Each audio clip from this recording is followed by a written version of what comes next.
If your DaVinci Resolve interface feels too small, too large, or just uncomfortable to work with, you can fix that in only a few steps. In this video, I'll show you how to adjust the UI scale in DaVinci Resolve 20 so your text, icons, panels, and windows are easier to see and use. I'll also show you what to do if the interface looks blurry after scaling, and how to reset your workspace if anything ends up out of place. If this tutorial helps you out, make sure to hit the like button and subscribe for more quick and useful Resolve guides. Let's get started. First, open DaVinci Resolve 20 and look at the very top left corner of the screen.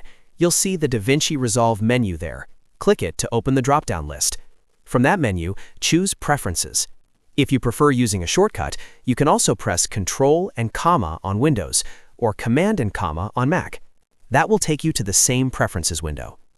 Once the Preferences window opens, make sure the User tab is selected at the top. This is important because the UI scale settings are located in the User Preferences, not the System Preferences.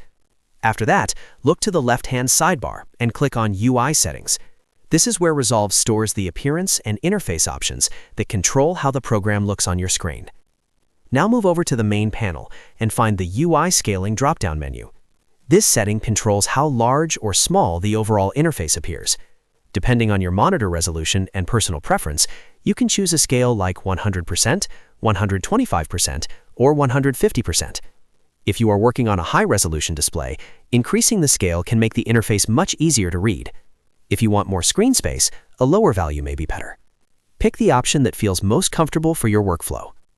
After selecting your preferred scale, go down to the bottom right of the window and click Save. This stores your new preference inside DaVinci Resolve.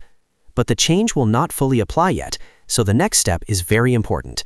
Close DaVinci Resolve completely, then reopen it. Once the app restarts, the new UI scale should take effect, and you should see the interface resized according to the option you selected. If everything looks good, you're done. But if the interface looks blurry after changing the scale, there is one more thing you can try on Windows. Go to your DaVinci Resolve shortcut on the desktop, right-click it, and choose Properties. In the Properties window, open the Compatibility tab. Then click Change High DPI Settings. In that area, check the box for Override High DPI Scaling Behavior and set it to System. This can help sharpen the interface if Windows is handling the scaling in a way that makes Resolve appear soft or blurry. And if changing the UI scale causes panels, windows, or tools to overlap or disappear, there's an easy fix for that too. Go to the Workspace menu at the top of Resolve and select Reset UI Layout.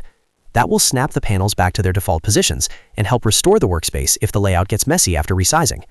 So to quickly recap, open Preferences, go to User, open UI Settings, choose your UI scaling percentage, save the change, restart Resolve, and if needed, use the High DPI override or reset the UI layout. That's the simplest way to adjust the interface size in DaVinci Resolve 20. If this video helped you, please give it a like, subscribe to the channel, and turn on notifications so you don't miss more helpful DaVinci Resolve tutorials. Thanks for watching, and I'll see you in the next one.